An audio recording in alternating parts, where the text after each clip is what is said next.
네, 안녕하십니까. 카카오바리 온라인 마스터 클래스를 진행하게 될 박영수입니다. 저는 현재 안스베이커리에서 이사를 맡고 있고요. 네, 오늘 온라인 세미나를 진행하게 됐습니다. 이게 저도 처음 해보는 거라 굉장히 좀 어색하기도 하고 좀 긴장도 되고 그러네요. 자, 오늘 할 제품은 일단 반죽은 두 가지를 칠 거고요. 하나는 바게트 종류고 하나는 브리오슈 종류입니다. 일단 바게트 같은 경우는 오늘 사용할 제품은 코코아는 엑스트라 브릿 코코아를 사용했고요. 이 코코아 같은 경우는 조금 더 다른 코코아보다 조금 더 고급스러운 진한 초콜릿 맛이 특징이라고 볼 수 있겠습니다. 자, 먼저 바로 반죽을 치도록 하겠습니다. 일단 반죽 칠 때 저 같은 경우는 바게트 칠 때 수분량을 얼마나 많이 먹이느냐에 따라서 바게트의 맛이 좌우된다고 생각을 했어요.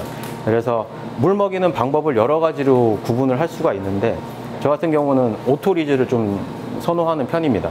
그래서 밀가루, 강력, T65 코코아 파우더까지 계량을 해서 물 800g을 넣어 가지고 먼저 반죽을 시작을 하겠습니다.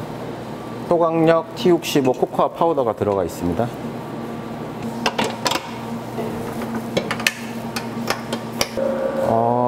배합표를 보시면 알겠지만은 가루 1kg에 물이 총 900g 정도 들어가는 배합입니다. 코코아 같은 경우가 들어가면 물량이 조금 더 늘어날 수가 있어요. 코코아를 제외하면 물량이 한 100g 정도 빠지신다고 보면 될 것 같아요. 일반적으로 그냥 하얀 바게트를 쳤을 때도 굉장히 잘 나오는 레시피입니다. 초강력이나 뭐 이런 게 없으시면 그냥 강력분으로도 충분히 대체가 가능하니까요. 강력분으로만 사용했을 때는 수분량을 한 74%에서 78%, 그러니까 740g에서 780g 정도 잡아주시면 괜찮을 것 같아요. 뭐 T55나 T65 밀가루를 사용을 하게 되면은 수분량을 조금 더 줄이시면 좋을 것 같고요. 저는 초강력을 썼기 때문에 초강력이 일반 밀가루보다는 단백질 함량이 많아서 물 흡수율이 좋습니다. 그래서 물량을 되게 많이 넣을 수가 있었어요. 그리고 모양도 굉장히 잘 나오는 축에 속하고요. 총 한 3분, 4분 정도 믹싱을 충분히 해주시면 될 것 같습니다. 여기서 믹싱을 다 잡는 게 아니고 여기서 이제 잠깐 휴지를 줄 거예요. 30분 정도 휴지를 줄 거기 때문에 섞이는 단계에서 빼주시면 될 것 같습니다. 자, 보시면 지금 반죽 자체에 밀가루 끼가 없고 어느 정도 물과 수화가 잘 된 상태를 볼 수가 있을 거예요. 자, 이 정도에서 빼서 오토리즈를 진행하겠습니다. 휴지 시간은 한 30분, 최소 30분이고요 30분에서 40분 정도 진행하시면 좋을 것 같습니다.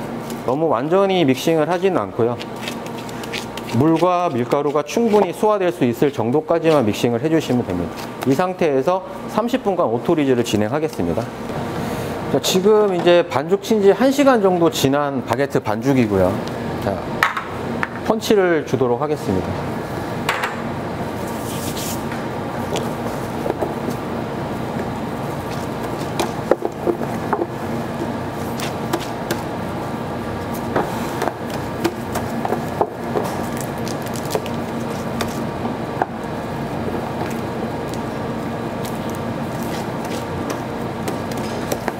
자, 요 과정을 똑같이 한 2번 정도 더 해줄 거예요.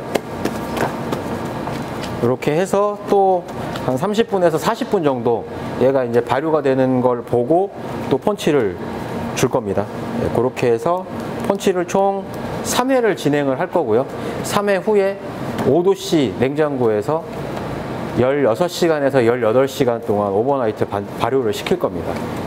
네, 자, 두 번째 반죽은 지금 쇼콜라 브리오슈를 할 거고요.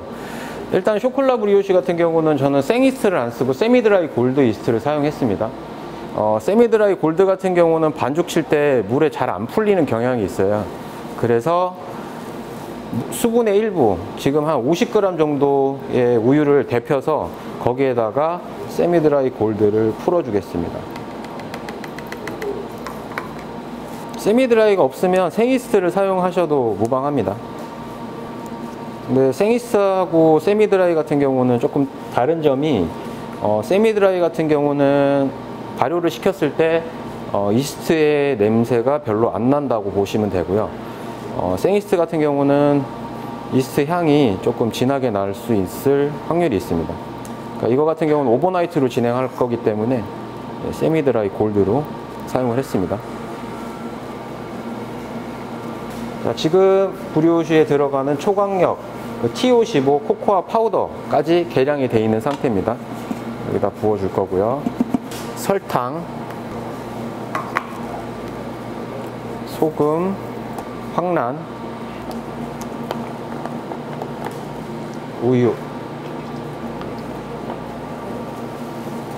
그리고 이스트하고 물하고 우유하고 섞어 놓은 액체입니다. 자, 버터는 좀 일부러 차갑게 하기 위해서 냉동실에 지금 보관을 하고 있고요. 이제 믹싱이 다 되면 버터를 넣어서 믹싱을 마무리 해줄 겁니다. 저속으로 충분히 섞일 때까지 기다려 주세요. 자, 버터는 이렇게 큐브 형태로 다이스를 해놨습니다.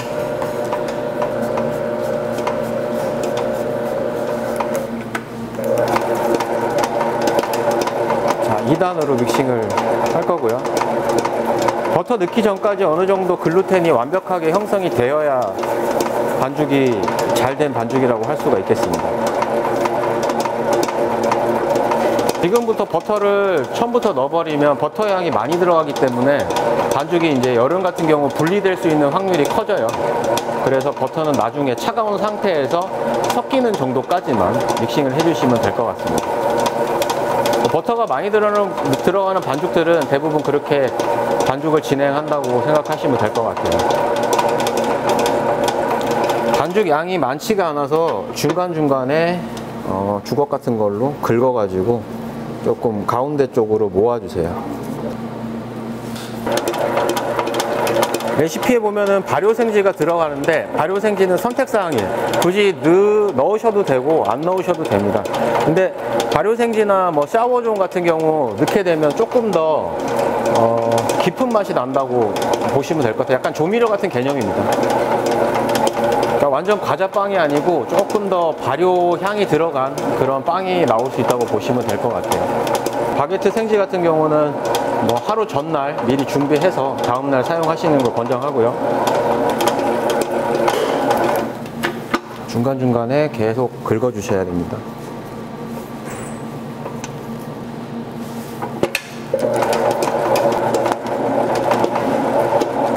브리오슈나 파네토네나 탕도르 이런 좀 고배합 같은 경우는 일반적인 밀가루를 사용하시는 것보다 초강력을 조금 섞어서 사용하시는 게 나중에 볼륨면이라든가 안정성이 조금 더 좋더라고요. 아무래도 버터랑 계란, 설탕 이런 함량들이 세지기 때문에 단백질 함량이 낮은 밀가루로는 어느 정도 지탱하는 데 한계가 있습니다. 그래서 저 같은 경우는 꼭 초강력을 조금씩 섞어서 사용하는 편이고요.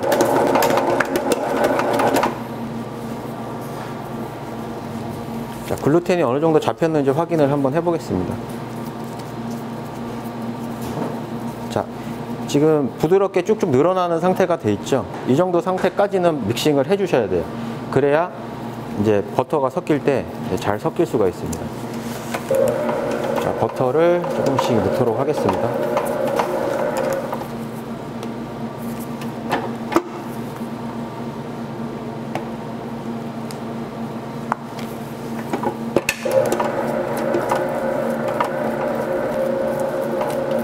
지금 믹싱을 좀 한 상태이기 때문에 반죽 온도가 약간 높아져 있어요.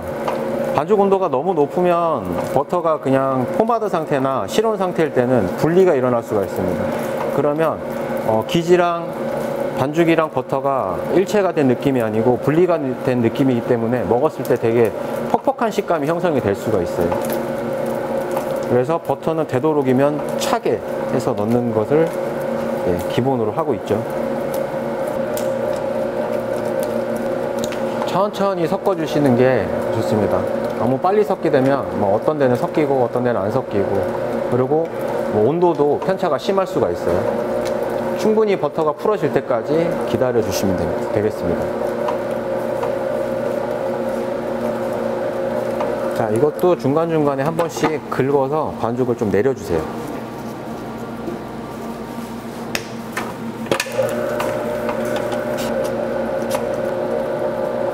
버터가 얼어있는 상태이기 때문에 믹싱할 때 시간이 조금 걸릴 수가 있습니다. 근데 그동안 반죽 온도가 좀 차분하게 떨어지니까 감안하시고, 너무 세게 돌리면 나중에 버터는 안 녹아 있어요. 안 녹아 있고 믹싱은 다 돼 있고 뭐 그런 상태가 될 수 있기 때문에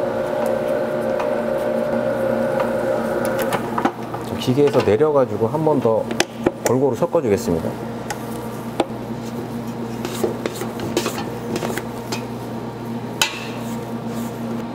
좀 귀찮더라도 이렇게 해줘야 전체적으로 균일한 반죽을 얻을 수가 있습니다. 아까 버터 넣기 전에 이미 믹싱은 다 잡혀 있는 상태이기 때문에 버터를 섞는다는 느낌으로만 믹싱을 해주시면 될 것 같아요. 이거는 반죽이 완성되고 한 30분간 밖에서 1차 발효를 시키고요. 30분 후에 냉장해서 최소 18시간 이상 오버나이트 해주겠습니다. 저온에서 좀 장시간 발효를 시킨다는 얘기겠죠. 자, 2단으로 살짝만 믹싱을 더 해주도록 하겠습니다. 끝나기 전에 여기도 위쪽 부분이 약간 덜 섞인 부분들도 있고 하니까 조금씩 더 긁어서 잘 섞일 수 있도록 해주겠습니다.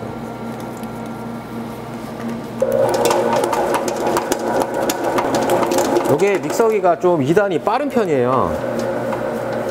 감안하시고 봐주시면 될 것 같아요. 그러면 믹싱 상태 한번 확인하도록 하겠습니다. 자, 부드럽게 반죽이 잘 늘어나고 있죠. 이렇게 조금만 더 잡으면 될 것 같아요. 이 정도로 부드럽게 늘어나고 있습니다.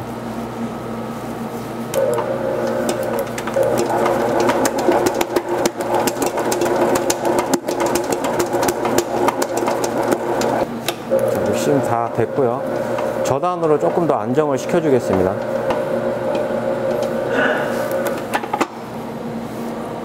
자, 보면은 반죽이 부드럽게 늘어나는 걸 잘 볼 수가 있죠. 벌써 윤기가 잘 돌고 반죽 자체도 되게 부드럽게 잘 늘어나고 있습니다. 이 정도 상태까지는 반죽을 쳐주셔야 됩니다. 자, 여기서 빼서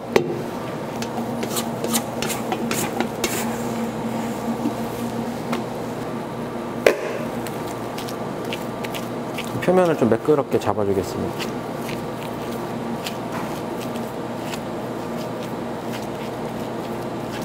자, 이 상태로 실온에서 30분간 발효를 시키고 30분 후에 냉장 온도 한 5도씨에서 6도씨 사이에서 최소 16시간 이상 발효를 시켜야 됩니다. 자, 지금 이제 30분 정도 오토리지를 진행한 반죽이고요. 아까보다 조금 더 탄력이 좋아졌어요. 탄력도 좋아지고 뭐랄까, 글루텐도 약간 잡힌 느낌이 들어요. 이렇게 휴지를 주게 되면. 자, 이거를 반죽을 또 다시 하겠습니다. 오토리즈 후에 이렇게 첨가물을 해주시면 그냥 일반적인 바게트를 했을 때도 내상이 굉장히 잘 나올 수 있는 환경이 되더라고요. 그렇게 이해하시면 될 것 같아요. 자, 여기에다가 먼저 이스트를 넣고 섞인 후에 물을 추가하면서 반죽을 치겠습니다. 지금 물이 거의 100g 정도가 더 추가가 되는데, 물을 넣을 때는 한 번에 넣게 되면 조금 덩어리가 질 수가 있기 때문에 한 3-4번 나눠서 넣어 주셔야 됩니다. 소금 같은 경우는 믹싱을 할 때 글루텐 형성을 좀 방해하는 경향이 있기 때문에 바게트 같은 경우는, 저 같은 경우는 후염을 많이 하고 있어요. 후염을 하게 되면 아무래도 믹싱하는 시간이 좀 짧아지기 때문에 반죽이 열도 덜 먹고 조금 더 빠른 속도로 믹싱을 할 수가 있어서 후염을 많이 쓰는 편입니다. 자, 이제부터 물을 조금씩 넣어 줄 거예요.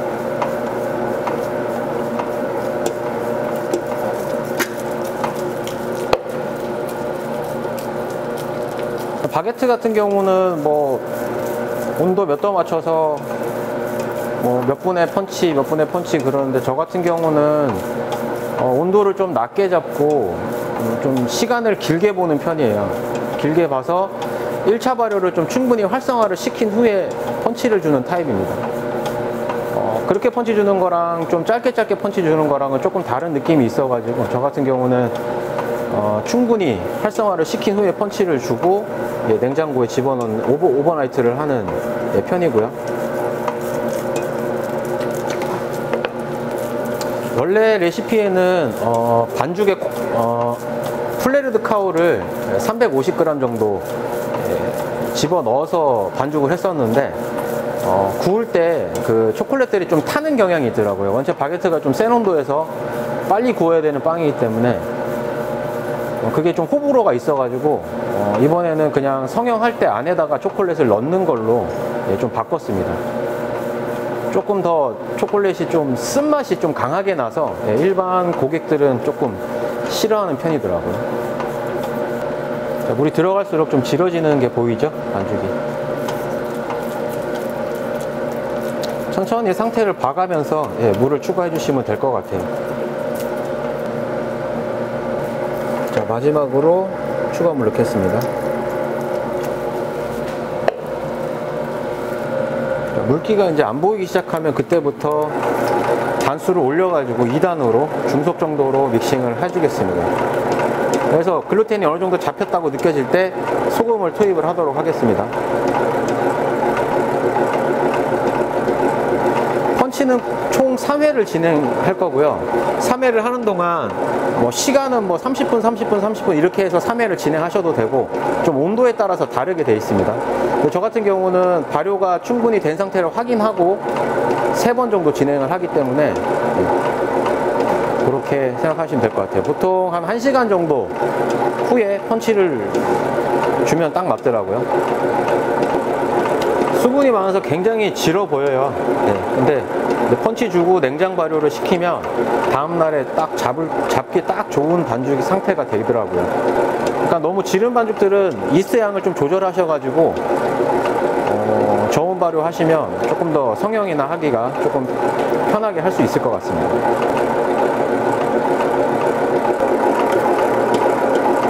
지금 아까랑 좀 다르게 믹싱이 좀 되고 있는 상태입니다. 여기서 이제 소금을 다시 넣고 저단으로 올려주겠습니다.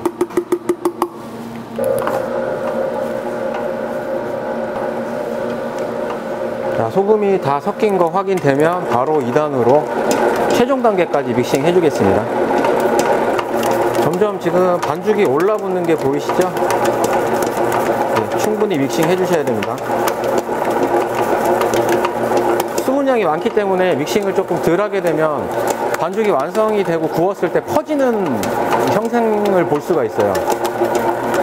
퍼지지 않기 위해서 조금 믹싱을 많이 해줍니다.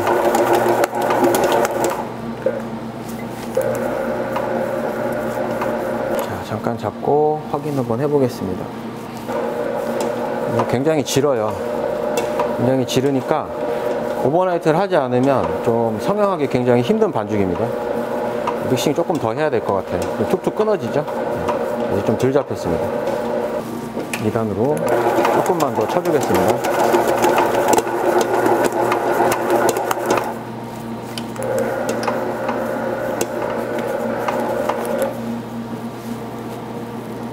자, 아까와 다르게 지금은 조금 더 쫀쫀하고 잘 늘어나는 거 볼 수 있죠?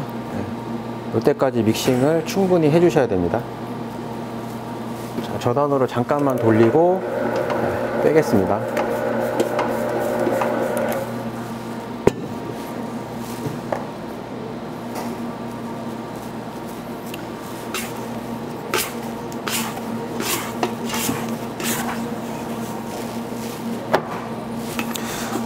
반죽이 굉장히 질기 때문에 뭐 그 덧가루를 쓰셔도 되고 식용유를 살짝 바르셔서 쓰셔도 됩니다. 뭐 올리브유나 괜찮고요. 자, 여기서 모양 살짝 잡겠습니다.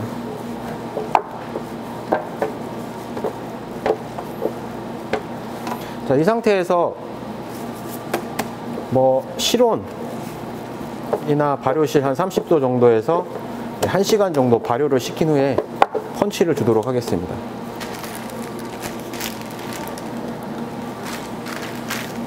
네, 자, 이번에는 브리오슈에 들어가는 레몬 커드입니다. 그 브리오슈를 총 3가지 제품을 할 거예요. 크림치즈 레몬 브리오슈 할 건데 거기에 이제 들어가는 인서트입니다. 자, 이거는 커스터드 크림 끓이듯이 끓여주시면 될 것 같아요. 자, 레몬 퓨레, 라임 퓨레. 레몬만 사용했을 때는 너무 신맛이 강해서 라임을 좀 섞었습니다. 설탕, 레몬 제스트, 전란까지 넣고 끓여줄 거예요.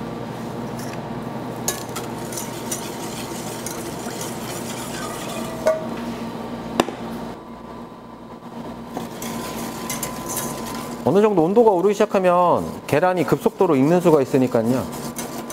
좀 잘 저서 주셔야 됩니다. 이렇게 보글보글 한번 끓으면 바로 불에서 내려주세요.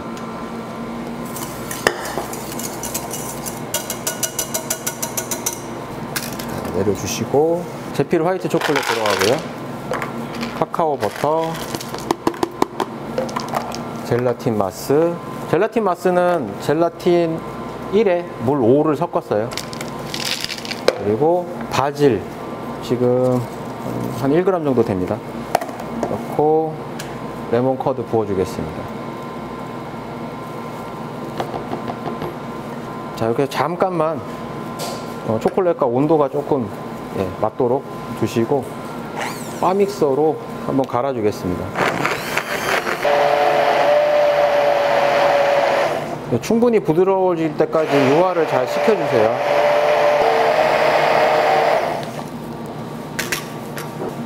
오늘은 방구 몰드에다가 넣어가지고 얼려서 사용하겠습니다.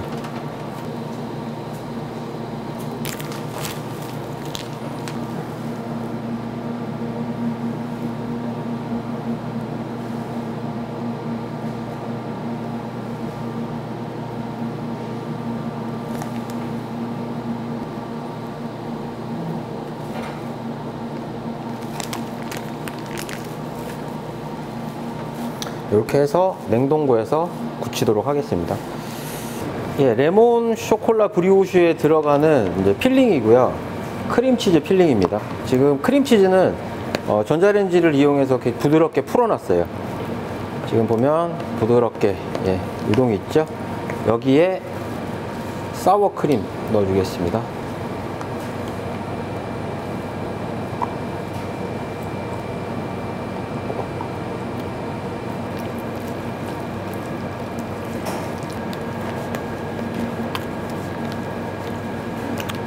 자, 어느 정도 거품기로 젖을 수 있는 대기가 나오면 거품기로 바꿔서 젖도록 하겠습니다.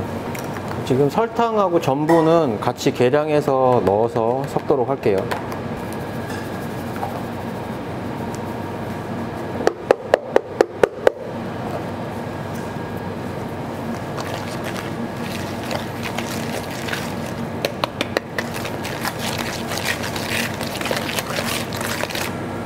사워크림이 없으면 플레인 요거트나 아니면 마스카포네 치즈 약간 그런 걸로 추가하시면 되고요.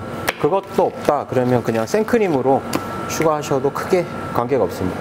자, 계란 조금씩 부어가면서 섞어 주겠습니다.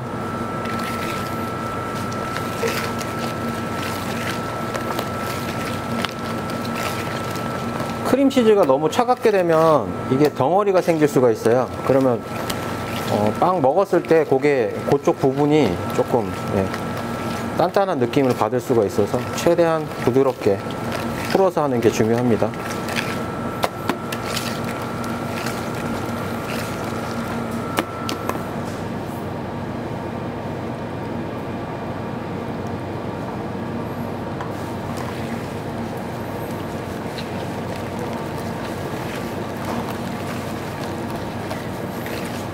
아무래도 크림치즈가 조금 되기 때문에 거기에다가 수분을 넣을 때는 조금 조심스럽게 천천히 부어주셔야 좀 부드러운 질감을 얻을 수가 있어요. 너무 한꺼번에 많이 넣어버리면 덩어리가 잘 풀리지가 않습니다. 지금 보면 되게 부드럽죠? 이렇게 부드럽게 해주시면 되고요. 자, 나머지 이제 생크림하고 우유 그리고 바닐라 익스트랙 같이 넣습니다. 또 요것도 천천히 부어가면서 섞어주도록 할게요.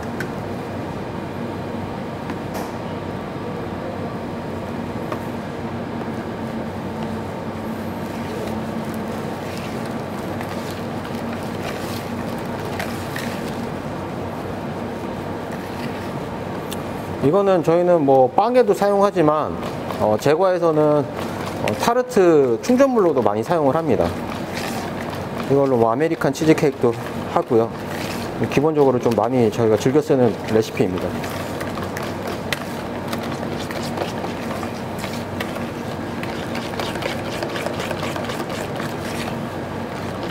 자, 이렇게 덩어리 없이 부드럽게 흐르는 느낌이 나올 수 있도록 충분히 잘 섞어 주셔야 되고요. 자, 이렇게 섞으면 요거 냉장고에서 하루 동안 숙성을 해서 사용을 하겠습니다.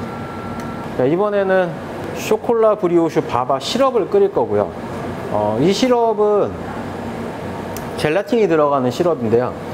뭐 좀 나중에 이제 빵 완성할 때도 설명을 드리겠지만 바바라는 게 원래 시럽에 푹 적신 빵이잖아요. 근데 이거를 조금 그 푹 적신 느낌보다는 조금 식감 있게 만들고 싶어서 젤라틴을 조금 넣어서 준비를 해봤습니다. 일단 물하고 바닐라 빈 깍지 그리고 오렌지 제스트 넣고 시럽을 끓이겠습니다. 이거는 뭐 크게 어려울 게 없어서 그냥 쑥 지나가도록 하겠습니다.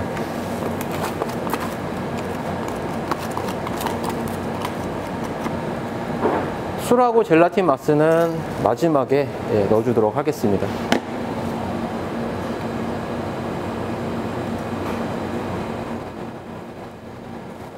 이거 뭐 공정상 이제 그냥 잠깐 설명을 드리자면 빵을 구운 후에 조금 식은 다음에 반을 잘라서 다시 오븐에다가 구울 거예요.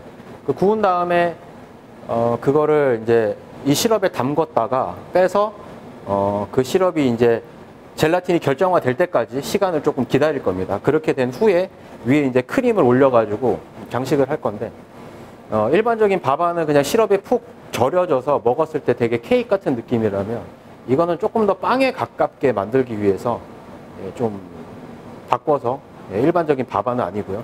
좀 바꿔서 만들었다고 생각하시면 될 것 같고요. 그리고 여기에 지금 바바 같은 경우는 럼이 굉장히 많이 들어가요. 럼량은 본인 취향대로 좀 조절을 하시면 될 것 같아요. 저는 원래 넣던 거에 반만 넣습니다. 뭐 끓이는 거는 크게 어렵지 않고요. 시럽이 한번 훅 끓으면 얘네가 지금 같이 끓는 동안 좀 향이 좀 확실하게 벨 동안 잠깐 랩질을 해서 한 4, 5분간 덮어 놓을 겁니다. 그러면 온도가 살짝 식었을 때 술과 젤라틴 마스를 넣어 가지고 마무리를 짓겠습니다. 자, 보시면 지금 시럽이 이제 보글보글 끓고 있죠. 자, 이렇게 한번 훅 끓이면 끝난 거예요. 자, 한번 훅 끓이고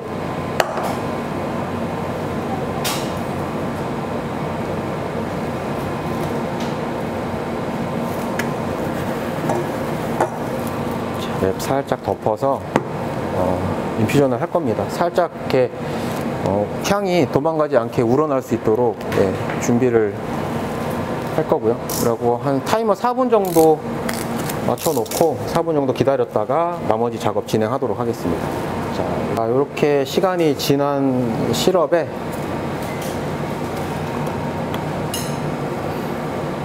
술하고 젤라틴 메스 넣어주겠습니다.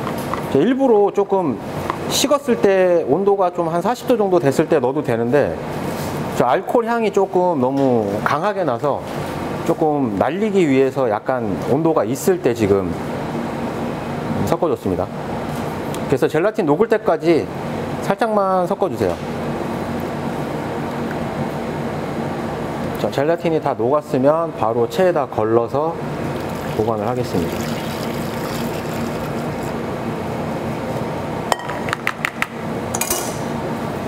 자, 이렇게 해서 냉장고에 보관할 거고요. 냉장고에 들어가면 젤라틴이 들어갔기 때문에 다음날 되면 약간 순두부처럼 이렇게 찰랑찰랑 거려요. 근데 액체는 아니고요. 그 상태에서 전자레인지에 데워서 한 온도 한 40도 정도 맞춰서 사용을 할 겁니다. 네, 지금 이제 끓이는 크림은 쇼콜라 브리오슈 바바에 사용되는 크림하고 마리또조에 사용되는 크림, 예, 두 종류를 한꺼번에 같이 끓일 거고요. 일단 패션 망고 크레메, 마찬가지로 아까처럼 커스터드 크림 끓이듯이 끓여주시면 될 것 같아요. 황란, 설탕, 트리몰린입니다. 패션 퓨레,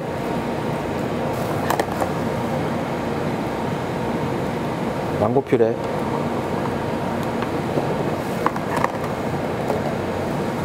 우유까지 넣고 한꺼번에 끓여줄 거예요.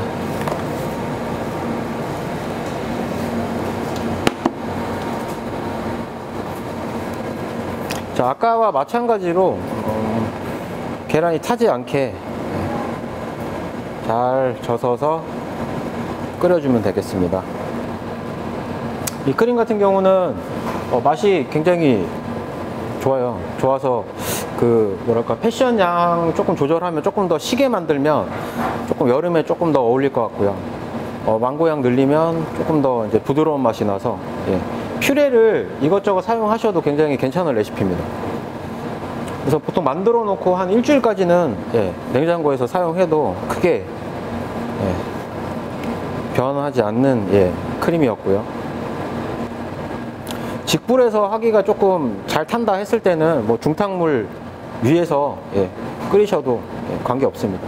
온도만 잘 맞춰주시면 돼요. 온도만 한 82도, 3도까지만 살균 목적이기 때문에 올려주시면, 예, 괜찮습니다.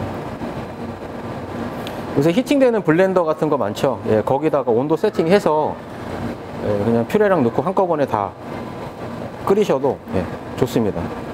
손으로 끓인 것보다 더 질감이 좋아요. 이렇게 보글보글 한번 끓으면 완성이 된 거고요. 자, 여기에 제필 화이트, 젤라틴 마스, 그리고 방금 끓인 커스터드 넣고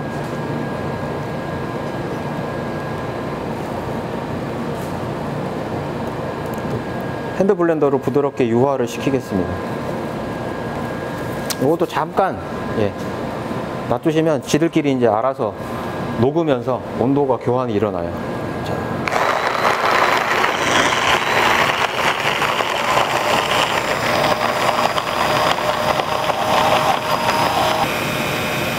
이렇게 부드럽게 유화가 되면, 예, 완성입니다. 이것도 마찬가지로 냉장고에서, 예, 하루 숙성하고 사용을 하겠습니다. 자, 이번에는 바닐라 휘핑 가나슈 크림이고요.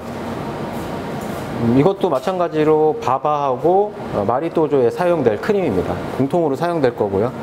자, 일단 먼저 생크림 A, 물엿하고 트리몰린, 그리고 바닐라 빈, 껍데기까지 같이 넣도록 하겠습니다.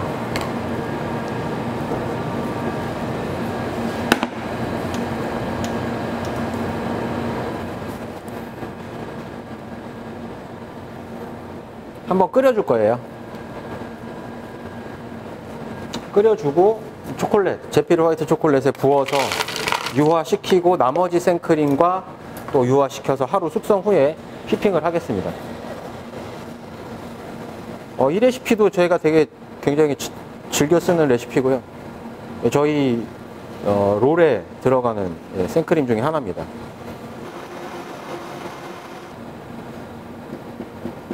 자, 이렇게 팔팔 끓으면 여기다 부어주고요.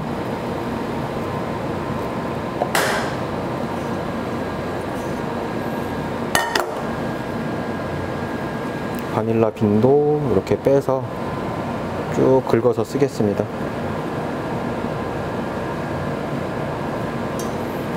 자, 이렇게 하고 아까와 마찬가지로 잠깐 두고 온도가 서로 교환될 때까지 좀 기다렸다가 바 믹서로 한번 갈아주겠습니다.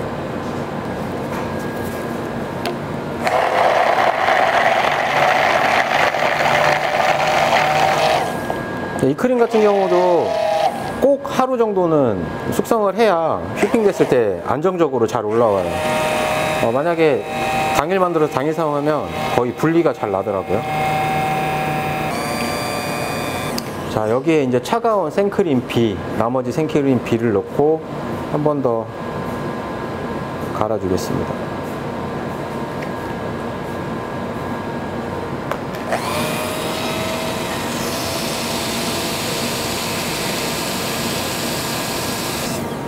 자, 이렇게 해서 랩질해서 냉장고에다가 하루 정도 숙성을 하겠습니다. 자, 어저께 이제 반죽을 쳐서 3회 펀치를 준 바게트 반죽이고요. 이거는 지금 냉장 온도 5도씨에서 지금 18시간 정도 저온 숙성을 거친 바게트 반죽입니다. 보시면 지금 실온에 꺼내 놓은 지 한 2시간 정도 지났고요.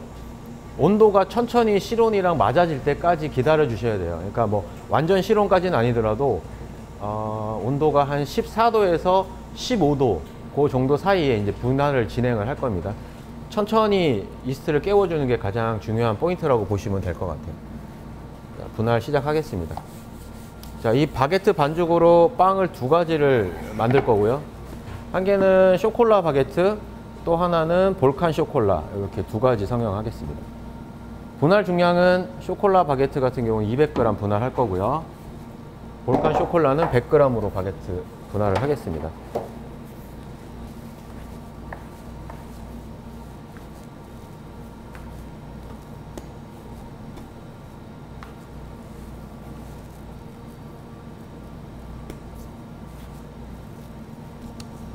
이렇게 해서 요거는 가볍게 둥글리기 해주시면 될 것 같아요. 너무 세게 하지 말고 가볍게.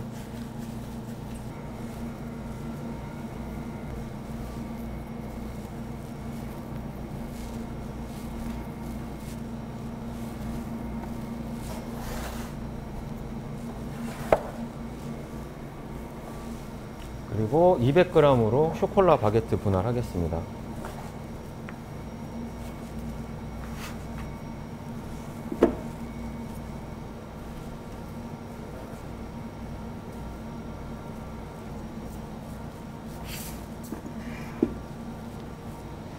바게트 같은 경우는 약간 길게 잡아야 되기 때문에 초벌로 약간 성형을 해준다는 느낌으로 길게 모양을 잡아주시면 될 것 같아요.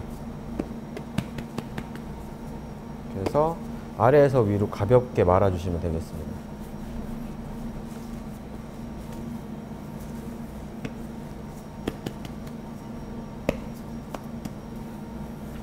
가스 빼기는 너무 많이 하지 않고요. 살짝만 정말 가볍게 한다는 느낌으로 반죽을 만져주시면 되겠습니다.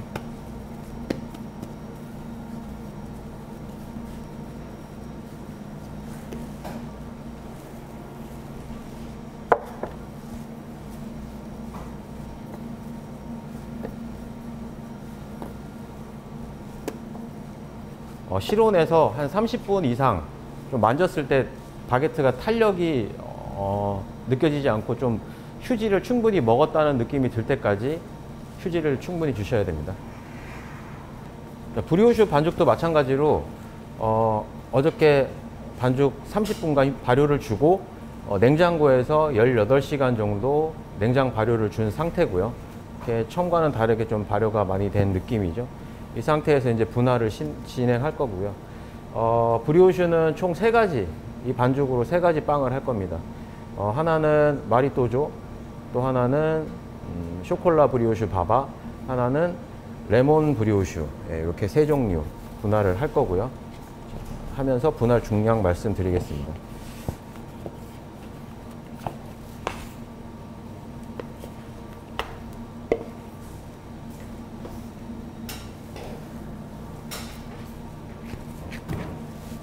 자, 일단 쇼콜라 브리오슈 바바는 사각형 큐브 식빵 틀에 넣을 거라 중량은 한 80g 정도 분할하겠습니다.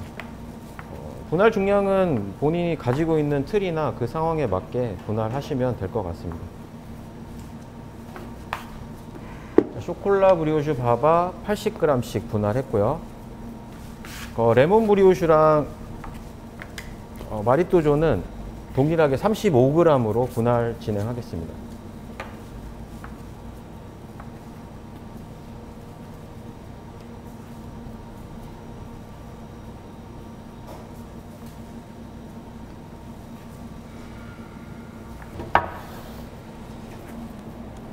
조그만 거는 손에다가 놓고 그냥 가볍게 둥글리게 해주겠습니다.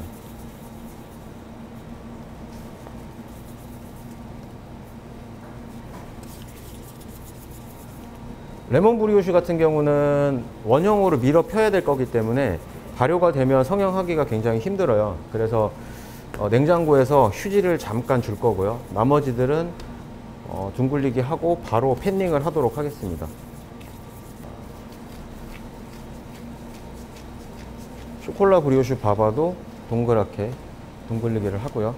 아까 말씀드린 대로 성형을 좀 밀어서 해야 되기 때문에 냉장 휴지를 잠깐 주겠습니다. 이렇게 해서 비닐 덮어서 냉장고에다가 넣겠습니다. 그리고 나머지는 지금 바로 팬닝을 하도록 하겠습니다. 마리또조 같은 경우는 가다가 6cm에 2cm 정도 되는 틀이고요. 쇼콜라 브리오슈 틀은 큐브 식빵 틀인데 7cm, 7cm짜리 큐브 식빵 틀입니다. 자, 요거는 그냥 가볍게 한 번 더 동그랗게 모양을 만들어서 팬닝을 해주겠습니다. 이렇게 하고 발효를 진행을 하도록 하고요. 큐브 식빵 틀에도 한 번 더 타이트하게 둥글리기를 진행을 하도록 하겠습니다. 그래서 이음매를 조금 잘 꼬집어 주세요. 자, 이렇게 둥글리게 하고 이음매를 한번 꼭 꼬집어 준다는 느낌으로 꼬집어 주세요. 자, 이렇게 이제 모양을 다 잡고 손으로 한번 꼭꼭 눌러 주세요. 그래야 이렇게 네모 반듯하게 나올 수가 있으니까요. 한번 더 꼼꼼하게 좀 눌러서 이제 요거는 온도 30도에 습도 70% 정도 되는 발효실에서 발효를 시키도록 하겠습니다. 레몬 브리오슈 이제 성형할 거고요. 아까 이제 냉장고에서 조금 꾸덕꾸덕하게 이제 휴지를 먹은 반죽을 밀어 펴도록 하겠습니다. 틀은 7cm에 높이 2cm 정도 되는 원형 틀이고요.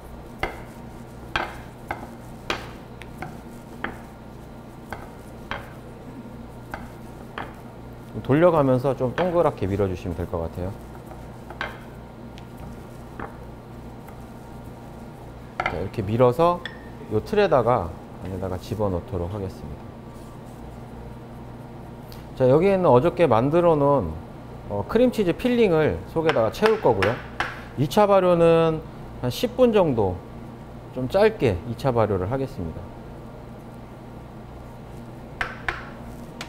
그러니까 이거 만들 때 약간 타르트 같은 빵을 만들고 싶어서 그렇게 발효 시간을 너무 많이 주니까 빵 느낌이 너무 강해지더라고요. 그래서 발효 시간을 조금 짧게 주도록 했습니다.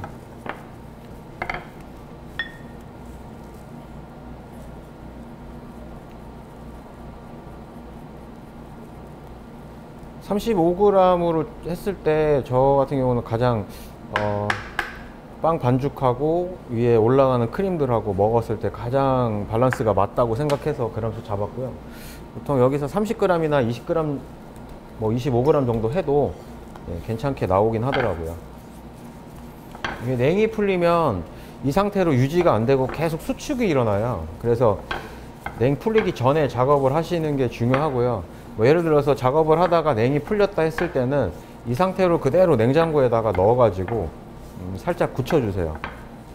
굳히면 수축된 부분을 손으로 만지면서 조금 더 높이가 올라올 수 있게. 왜냐하면 저 크림치즈 필링이 속에서 끓어서 넘칠 경우가 있습니다. 그거를 방지하기 위해서 이렇게 높이를 약간 줄 수 있게끔 성형을 해주시는 게. 자, 이렇게 성형을 마쳤고요. 이제 여기다가 바로 크림치즈 필링을 짜주겠습니다. 크림치즈 필링은 냉장고에 들어가 있으면 살짝 굳어 있을 수 있어요. 그래서 거품기나 주걱으로 가볍게 풀어서 사용하시면 되겠습니다. 그래서 틀 높이에 한 8, 90%까지 팬닝을 해주세요.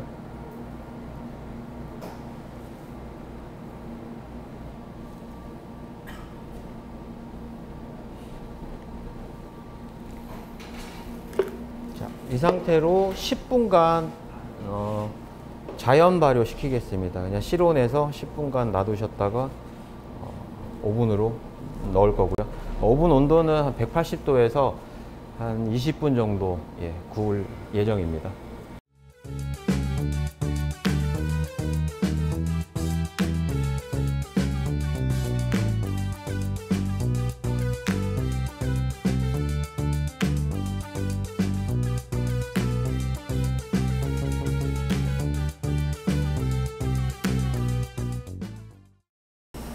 발효가 다 완료된 큐브 식빵이고요.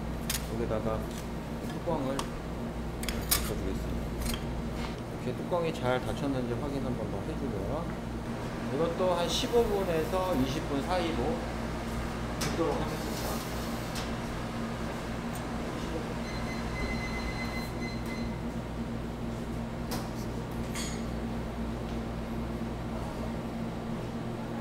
자, 먼저 지금 바게트가 일단 충분히 중간 발효가 완성이 돼서 이제 바게트를 성형을 할 거고요.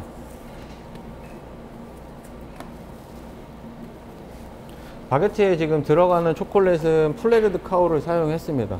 70%짜리 카카오 함량이고요. 뭐 여러 가지를 써봤는데 굉장히 좀 쌉쌀하면서도 초콜릿에 좀 진한 맛이 많이 나서 바게트랑 좀 굉장히 잘 어울리더라고요. 그렇게 많이 달지도 않고. 그래서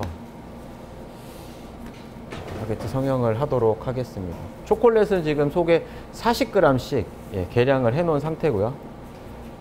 일단 손으로 부드럽게 눌러서 기포를 균일하게 넣어주세요. 원래 처음에 테스트할 때는 초콜릿을 반죽에 넣어서 반죽을 했었는데, 그렇게 되니까 이제 구웠을 때 초콜릿이 타면서 좀 쓴맛이 많이 나더라고요. 근데 그거를 이제 저 같은 경우는 조금 그 맛이 되게 매력이 있었는데, 일반적으로 이게 저희가 판매를 해봤을 때는 소비자들은 조금 싫어하는 맛이더라고요. 그래서 속에다가 그냥 넣는 거를 모양을 바꿨습니다. 초콜릿은 요 중간 부분에다가 넣도록 하겠습니다. 두 개씩 겹쳐 가지고 촘촘하게 놔주세요.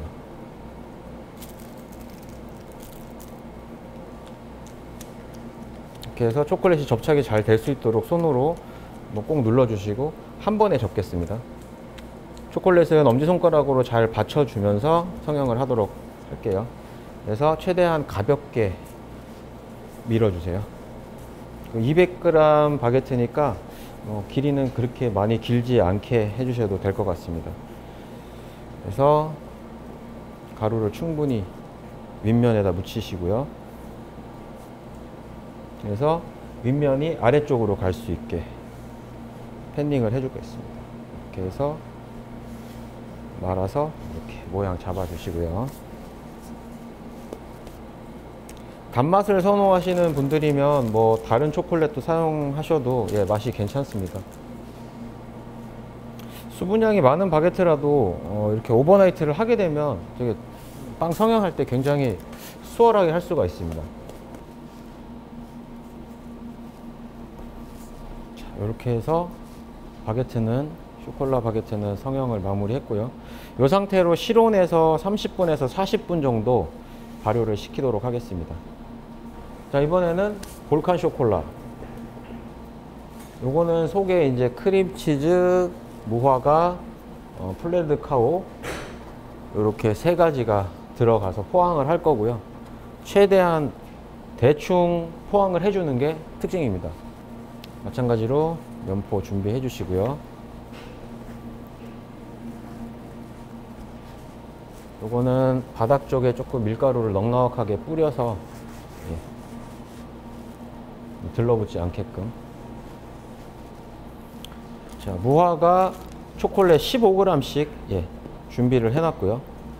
끝에는 손으로 살짝살짝 눌러가지고 조금 얇게 만들어 주세요. 그래서 이렇게 동그란 모양으로 만든 후에 무화과랑 초콜릿을 싸줍니다. 자, 최대한 이렇게 싸주시고요. 이 상태에서 이제 15g 분할한 크림치즈를 싸주겠습니다. 손으로 살짝 눌러서 여기에 얹어서 이렇게 싸주도록 하겠습니다. 쌀 때는 이렇게 해서 모양을 최대한 이렇게 막 꼬집지 말고 최대한 자연스럽게 이런 식으로 붙여주세요. 그래서 덧가루 살짝 묻혀서 이면이 아래로 가게끔 성형을 해주시면 되겠습니다. 무화과는 전처리 뭐 따로 안 했고요. 반건조 무화과 살짝 쪘어요. 물에다가 살짝 쪄가지고 사용을 하고요. 뭐 기호에 따라서는 레드 와인이나 그런 거에다 담궈서 쓰셔도 좋겠습니다. 최대한 성형을 느슨하게 잡아주는 게 좀 이 빵의 포인트고요. 마찬가지로 이것도 실온에서 약 30분에서 40분간 발효를 시키겠습니다. 레몬 브리오슈 이제 완성을 할 건데요.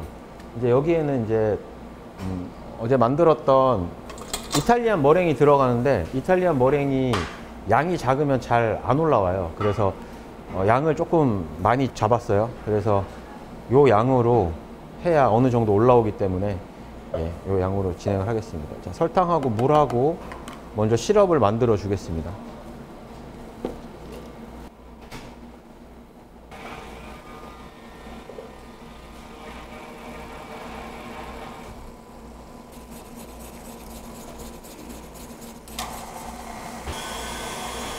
온도가 한 110도 정도 됐을 때부터 혼자 믹싱을 시작하겠습니다. 그리고 118도가 되면 시럽을 천천히 부으면서 이탈리안 머랭을 만들어 줄 거예요.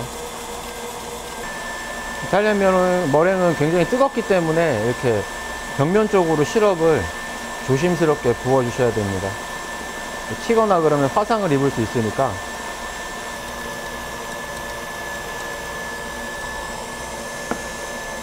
머랭을 다 부었고요. 흰자청을 다 부었고, 자, 이 상태에서 이제 단단한 머랭이 될 때까지 휘핑을 계속 진행을 할 겁니다. 휘핑이 완성이 되면 라임 제스트를 넣어서 섞어 줄 거고요. 자, 어제 만들어 놨던 레몬 커드고요.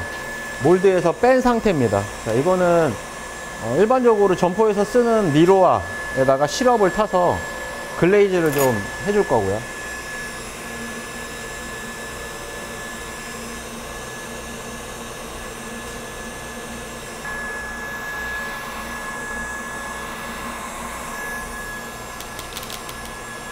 그래서 잔여 시럽들이 쭉 내려갈 수 있도록 충분히 털어주세요.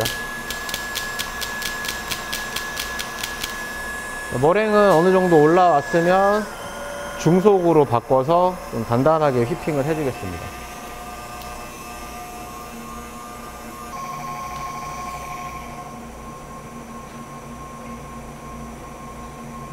자, 이렇게 올려주시면 됩니다.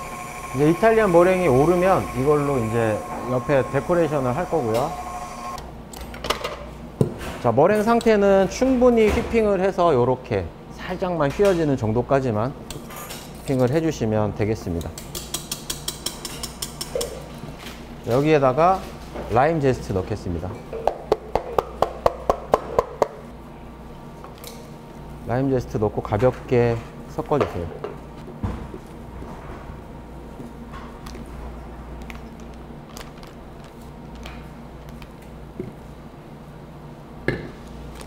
머랭을 짤주머니에 담고요. 자, 옆면에다가 장식을 해주겠습니다.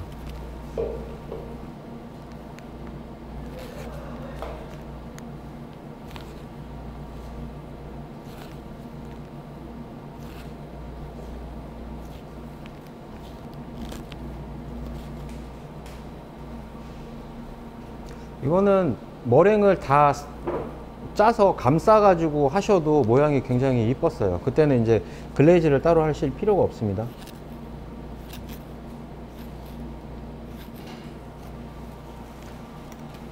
자, 이렇게 하고 후치로 머랭을 살짝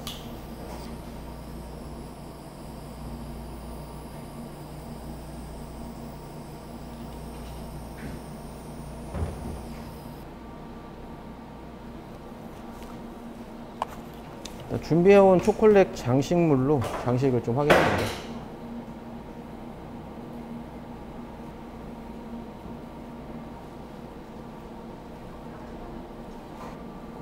픽으로 마무리 하겠습니다. 이렇게 해서 레몬 브리오슈는 완성이 됐고요.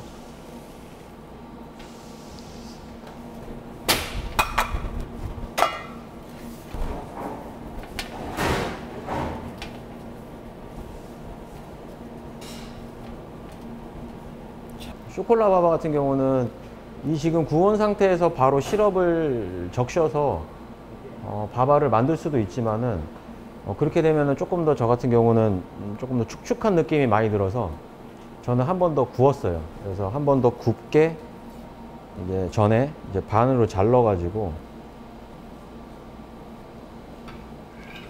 이렇게 해서 수분을 많이 날려 주겠습니다. 굽는 온도는 한 175도 정도에 약 10분 정도 구워 주도록 하겠습니다. 오븐에서 다시 한번 구워 주고 실온에서 지금 1시간 정도 발효시켰고요. 팬닝 하도록 하겠습니다. 자, 이번에는 볼칸 쇼콜라, 이것도 뒤집어서 놨으니까 이제 아랫면이 위쪽으로 올라오게끔 팬닝을 해 주셔야 돼요.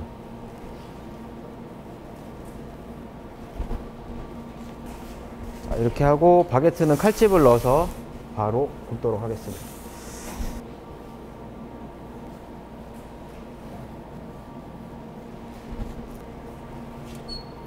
오븐 온도는 240도에 210도 세팅을 했고요.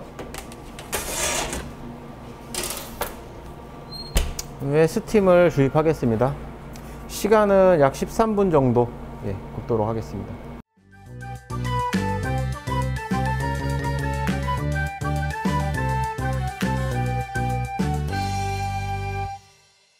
지금 한 번 더 구워진 이제 브리오슈 빵이고요. 만져보면 이게 소리 들리면 아시겠지만 되게 바삭바삭한 그런 상태가 되어 있습니다. 여기에다가 시럽을 충분히 적셔 주세요. 바바 시럽은 40도 정도로 온도를 잡았고요. 뒤집어서 남아있는 시럽들이 좀 빠질 수 있게끔. 그리고 지금 젤라틴이 들어간 시럽이기 때문에 이게 한번 결정화가 되면 먹었을 때 막 시럽처럼 줄줄 흐르진 않고요. 빵에 딱 들러붙어 있는 그런 느낌이 납니다. 혹시라도 술 양이 조금 부족하다거나 그러면 술량 추가하시면 될 것 같고요. 저는 이렇게 해서 여기 이제 시럽이 다 흘러내릴 때까지 잠깐 기다렸다가 그 다음 작업 준비하겠습니다. 자, 이번에는 마리또조 완성을 하겠습니다. 크림은 어저께 끓여놨던 휘핑 가나슈 크림, 바닐라 크림이고요. 보면은 꾸덕꾸덕하게 잘 굳어져 있죠. 사용하실 때는 한번 아래 위로 섞어서 사용해 주시고요.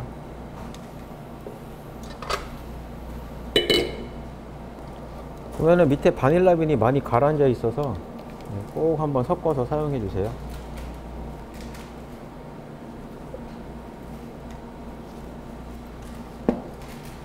자, 이거는 휘핑 하겠습니다. 휘핑 가나슈 크림 같은 경우는 휘핑이 굉장히 빨리 되는 성질이 있어 가지고 아차하면 넘어갈 수가 있어요. 그래서 앞에서 잘 보고 휘핑 할 때 잘 판단을 하셔야 될 것 같습니다.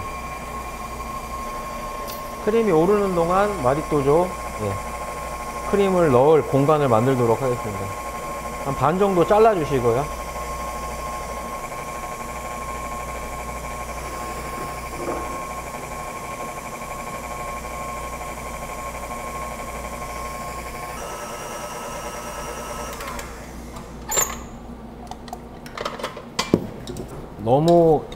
너무 되지 않게, 그리고 또 너무 질지 않게끔만 올려주시고요. 이 정도로. 원체 크림이 무거운 크림이라 이 정도만 올리셔도 충분히 버틸 수가 있습니다. 자, 이 크림은 패션 망고 크림이고요. 사용하시기 전에 바믹서나 거품기를 좀 충분히 풀어주시면 됩니다. 젤라틴이 들어갔기 때문에 냉장고에서 바로 꺼내면 굉장히 꾸덕꾸덕한 그런 느낌이거든요. 그러니까 쓸 때 대기를 맞춰서 좀 잘 풀어 가지고 사용하시면 편하게 쓰실 수 있을 겁니다. 자, 먼저 패션 망고 크림을 속에다가 짜줍니다.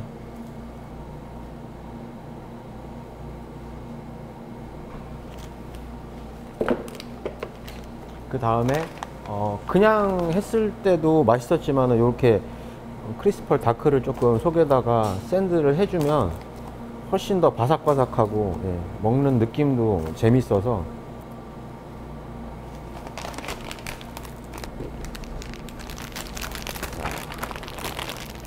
여기서 한 개씩 모양을 잡아 나가 보겠습니다. 이렇게 돼 있는 상태에서 바깥쪽으로 크림을 둘러서 짜주세요. 그리고 여기도 마찬가지로 이렇게, 자, 이렇게 짜준 상태에서 살짝 붙이시면 모양이 이렇게 나오죠. 이제부터 스파츌라로 정리하면서 크림을 모양을 만들어 가겠습니다.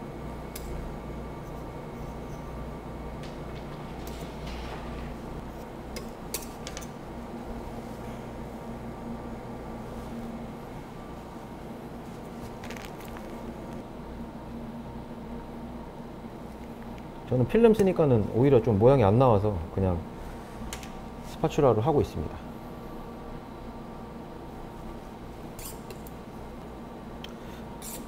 딸기 잼이라든가 딸기 꿀리 같은 거를 넣으셔가지고 생딸기랑 팥 이런 거 같이 넣으셔도 굉장히 밸런스가 잘 맞았어요.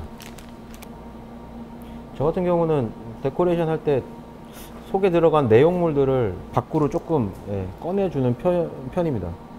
그래야 이제 뭐가 들었는지 좀 알기 쉬우니까 그런 식으로 많이 장식을 하고 있어요.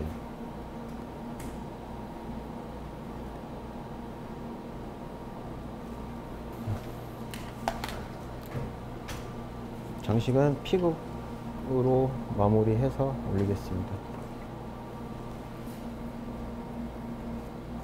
이거는 망고를 좀 건조시켜 놓은 건데요. 이렇게 쓰면은 색감도 이쁘고 해서, 자, 이렇게 해서 마리또조 완성됐습니다. 지금 이렇게 시럽을 먹인 브리오슈 바바고요. 냉장고에서 조금 굳혔어요. 굳히다 보면 이렇게 뭐 시럽이 아직 완전 결정화가 된 건 아니지만은 이렇게 막 새어 나오거나 그러지 않을 정도까지 굳어집니다. 그 상태에서 이제 바닥에다가 고정을 시킬게요.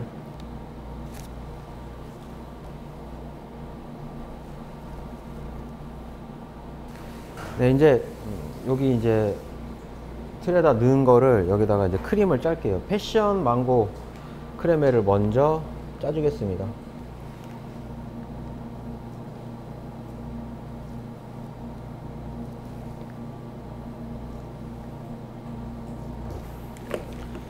그리고 바닐라 휘핑 크림 짜주겠습니다.